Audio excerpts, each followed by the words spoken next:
Hi everyone. So today at DFWatch we're going to speak about domestic violence issues, and with us today here's Nana Chabukiani, a researcher who did a research on domestic violence regulations in Georgia and the gender aspects, and Salome Chagalishvili from an organization called Anti-Violence Network of Georgia, who's working directly with domestic violence victims. So maybe in the beginning, just as introduction. So last year, Georgia was in public space of Georgia. Everyone was talking about femicide. So does it mean that there's like a rise of domestic violence? There's some tendencies that you might see or share, or? I would say that it's not about the rise of domestic violence, but more about the visibility of the problem and the approach of the media and how they are presenting it on television. And it means that the problem is seen, and that's why they are somehow delivering it so that people can also see how big it is, and that's why we think that it's rising. But in reality, it stays the same, but it just we can see it more. So maybe that's a kind of a good thing, right? That it's more visible. Yes, of course it's good. Like the number of applications when people are applying more often to the organizations and everything. Like we think that the number of domestic violence victims are rising, but in reality the number of applicants are rising. So it is a good thing that they are empowered and they are not afraid anymore to talk about it. I totally agree with Tom, and I would just add that this problem becomes like more socially visible. It comes to the to the public, which is certainly a good thing. Why do you think they decided to speak up? I don't know. There could be a number of reasons. I don't know the reasons. I would say that the problem has been on the agenda for quite a long time, and this huge work that the organizations have put in this topic has played its role, and right now people have like raised awareness, and all these campaigns and everything, it has worked actually. It's not that it has been 10 years ago when people were laughing at the problem and saying that there is no such kind of problem at all in Georgia, but right now everybody agrees that this is a problem, and consequently somehow they see themselves in this victim, so they don't want to bring this on. So from your more professional experience, how long have you been working with Anti-Violence Network? It's been approximately 4 years. 2 years. So have you seen like changes in tendency? Are there more women applying for shelters or psychological help? And we can give some numbers or Well, we are keeping the statistics, annual statistics, and I would say that from year to year the number is growing. And as for the shelters, it's a bit complicated because right now the council was giving the status of victim, it has ceased to work, so right now it's a bit complicated, and because of that a lot of people are coming and applying to our shelter, because to get in our shelter you do not need this official status of the victim. It's kind of a middle circle that helps the victim to get into the state shelter. So because of that we are having a lot of applications and we have no space to somehow redirect these people. So that's why we have to reject them. The shelters are usually full. so how many women can stay in one shelter? It's 10 women with one children in our shelter. But in governmental, I believe it's 20 each. In some, there are some shelters. Together, So basically there's not enough. I mean, there are more applicants now than but that is like usually the number of applications are always very high, and the demand of the shelter is always very high. But because of the fact that they cannot go to the state shelter in some cases, that makes it even more complicated for us because mainly ABNG shelter was playing the role of a crisis center when there is no way to accept these victims without the status. We were accepting them and we're helping them to get this status and then get to the state shelter. But right now it's hindered because this council sees since April. How long do Americans stay in the shelter? Or usually how long? Well, according to our rules, I mean, in our shelter, it's 3 months, but we try to be very concentrated on the case. So if the 3 months are not enough, we are of course helping her to somehow get stronger, and we let her stay longer. But usually, like as an average, it's Where do they go when they get out of the shelter? Do they go back to their abusing husband, or? well, it depends and ranges from case to case. Sometimes they go to another shelter, for example, to the state shelter, or we have some shelters where they can stay. Sometimes they find some new job and mutually they rent some house and continue living together.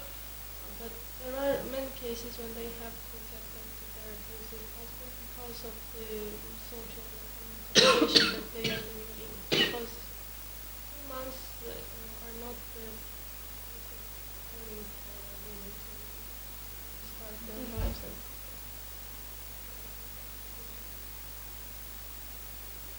So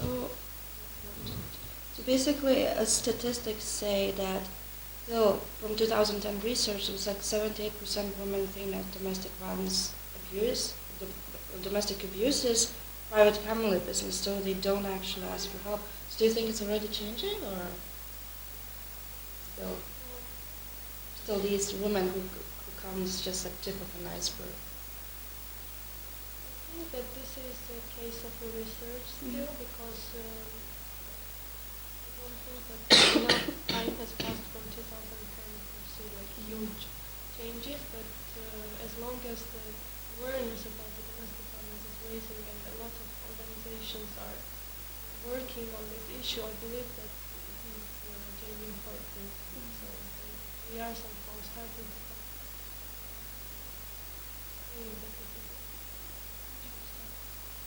In addition, again, according to that research that you've just mentioned, it was like 1.5% of the victims of domestic violence go to the state agencies and declare that they were victims. So 1.5 or something like that percent go either to police or police stations or to the hospitals or something like that.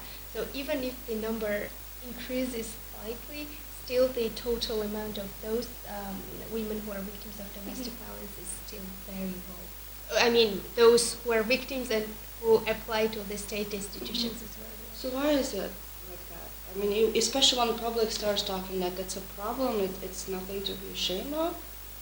Women still, why is that? A lot of factors are that. It's not only about the approach of the society, which is huge, actually, and which plays a very important role in the attitude of the women. Another factor is economic. Like if I talk about my problems, I need to have some guarantees that I will have some place to go and continue my life.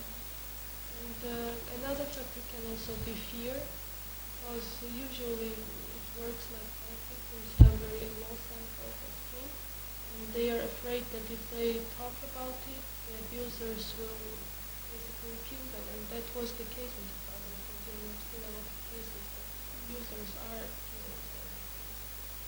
They are afraid not to talk about it. This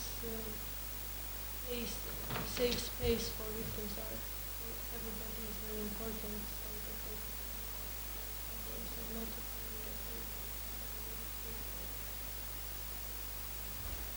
I think it's also important, like normalizing the fact of abuse. For certain women, it's just normal that they are hit by their husbands or I don't know, other members of the family, because beating is kind of part of socializing it, not socializing, but so, Georgia. socialization, Uh-huh. because children, when mothers take care of them, they kind of beat them as well. So it's normal for them to beat their children. It's normal for children that they are beaten. It's normal for women that they are beaten by their husbands. So it's like it's a vicious cycle. So Okay. I've made it very complicated. No, no, No, but I not- understand. I could add from the survey that AVNG has made in 2008, 2010.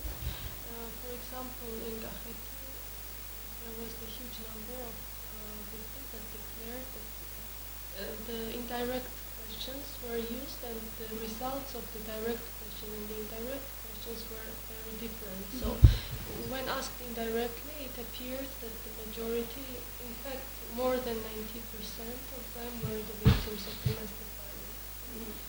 It's, I agree with Nana, that it's about the understanding of the problem as well, because the culture generally in Georgia is quite violent, I would say, because we witness violence at schools, in the families, at every stage when the child is growing and achieving adulthood. Witnessing this violence, which is normal. This is normalized. So what can, let's say, NGOs and civil society do to change something? What are the steps that can be taken? The approach to the problem is complex. I would say that it requires the involvement of state institutions. It requires the involvement of educational institutions, and also the NGO role as such, like delivering services and delivering information about the problem. Basically, I think that NGOs are doing a lot of efforts in raising awareness campaigns, and this is very good, and I like the results, because from year to year the problem is becoming more and more visible, and more people are starting to participate. Even the state institutions, they are influenced by what the NGO sector is doing, and we could witness that 2015 was declared as a women's year, so it can be one of the achievements as well.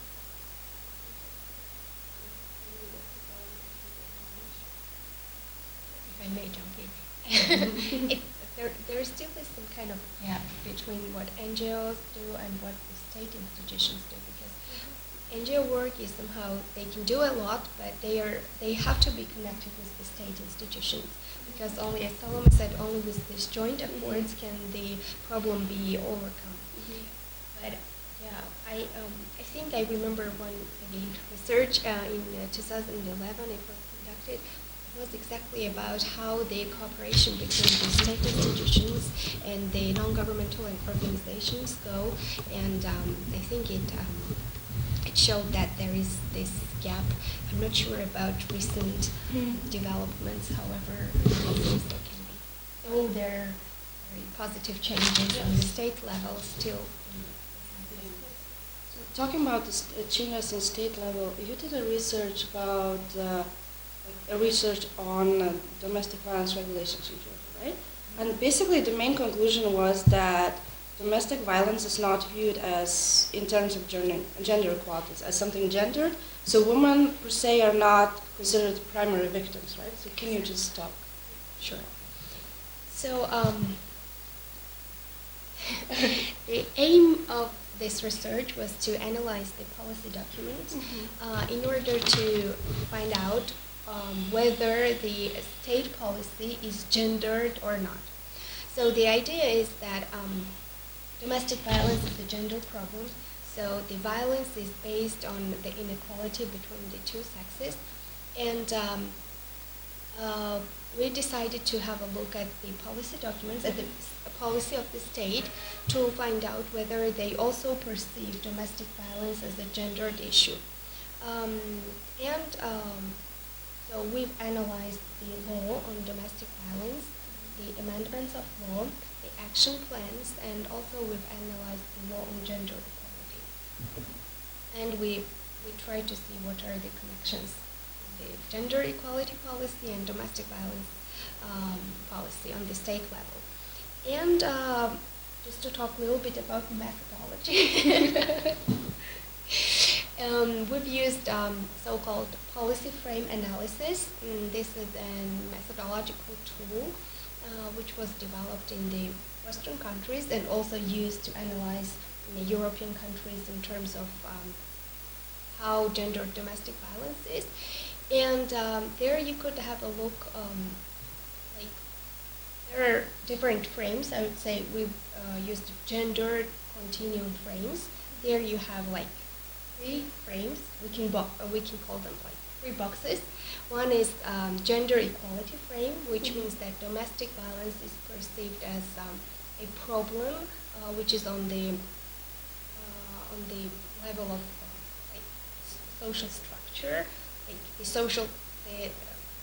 there is a disbalance between male and female on the social level, and that's why we have the domestic violence. And this is called gender equality frame. Then we have women-centered frame, where like it's perceived that mainly the victims are women, so we have to work on the issues of women.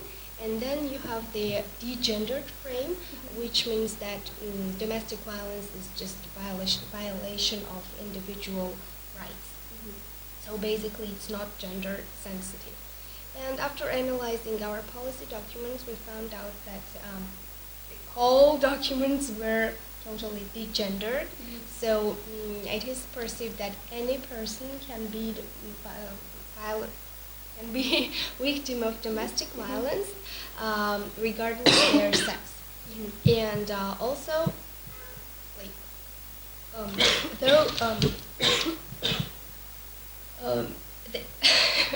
to continue. So, surely anybody can be victim of domestic violence, and nobody says that only women are victims of domestic violence. However, if we look at the reality, if we look at the statistics, mainly women are victims of domestic violence. So the idea is to make the state policy more gendered, and to bring it closer to the needs of women, so that the domestic violence in the country was overcome or combated in a more successful way. So what would be examples? How can you give me some example? How can non-gendered law be more gendered? Yeah, okay. For example, in law, you have that domestic definition of domestic violence. For example, that not domestic violence, but victims of domestic violence. So in law, you have like that any family member can be a victim of domestic violence. So very simply, it could be indicated that though any member of family can be a victim of domestic violence, it has to be mentioned that women are mostly the ones who are the victims of domestic violence. So there were a number of examples I could say. So like very much, who is the victim, who is the violator, who is... What does it change on practice level, if you would put it in the documents? Yeah, so if you have women as main target, for example, then you maybe change some approach, maybe you change your practical steps, like to combat domestic violence. Besides, it's also very important, like to realize or to admit that domestic violence is not concerns different groups differently. So that women are more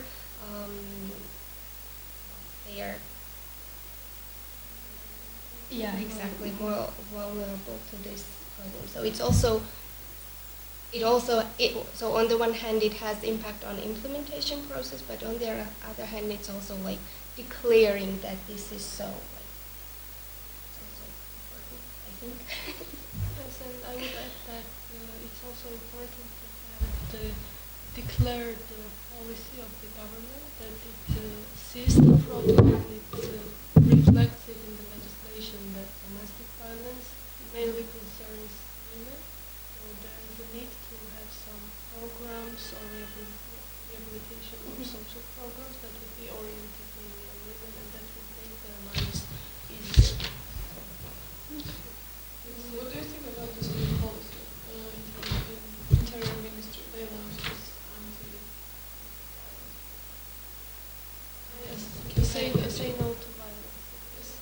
And they are working at schools, and I think that this is a great initiative to start from the very beginning and to raise the awareness at schools because the schools in Georgia are usually very close to institutions, and it's very good. Hope. We have started to work with them. Yeah, AVNG is also involved in this campaign, yes, and our chair is delivering the lectures on domestic violence, and she has met more than 2,000 students in 2014, and it continues this year as well. Also, in your practice, have you met maybe Of course, in 2014, for example, there were 12 male victims, but usually they are the victims from the side of their children or the wives of their sons. So they are more in their elder years. I would say. So do they come more, in general, when people come to shelter, women or men, so they're coming there for because of physical violence or psychological violence? Which one? Well, unfortunately, there are no shelters for male victims in Okay, Georgia. so if a male experienced domestic violence, he cannot go to. No, we cannot go. But in case of women, usually this is the case when there is a threat to her life. It's not about psychological violence, it's about the physical, to be safe physically and not to be killed by the abuser. In that very radical cases, they are. Just, I think it's very difficult to realize that you're a victim of psychological violence. So until you're not beaten. Also, maybe just a couple of words on the this domestic violence law. So basically, what our research group did was to analyze it from the gender perspective. However, there are lots of other problems that, for example, in terms of implementing of the law, in terms of my friends who study law, they indicated that here are the problems. Unfortunately, we just could not analyze it from different aspects, and it was just one perspective that we managed to look at. So it's not the only problem. Definitely. Yeah, I don't know. I don't have any more questions. Do you? It's something if you want to add.